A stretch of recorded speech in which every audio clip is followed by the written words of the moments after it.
கர்த்தர் சொல்றாரு, அநேக ஜாதிகளுக்கு கடன் கொடுப்பாய். கையை தட்டி ஹல்லேலூயா. கடன் கொடுப்பாய். வேண்டினோர் போனா என்னங்க, வேண்டியதெல்லாம் கொடுக்கிற ஒருவர் உங்களோடு என்னோடு இருக்கிறார். அவர் சொல்றாரு, நீ ஜாதிகளின் செல்வத்தை அனுபவிப்பாய், ஜாதிகளின் மகிமையை உன்னுடையதாய் மேன்மை பாராட்டுவாய், அப்புறம் ஜாதிகளின் பாலை குடிப்பாய்.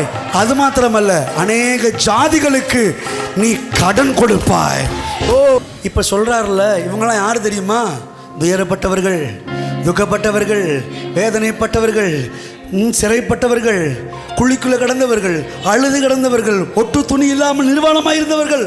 இவர்கள் தான் இன்னைக்கு பெரிய பெரிய பட்டணங்கள் கட்ட போறாங்களாம், இடிந்து போனதை புறம் கட்ட போறாங்களாம், பாலா போய் கிடக்கிற வாழ்க்கையை பாலும் தேனும் ஓடுகிற வாழ்க்கையாய் மாற்ற போறாங்களாம். எப்படி மாற்றுவாங்களாம்? இவங்களுக்கு இவர் இவ்வளோ தர போறாராம்.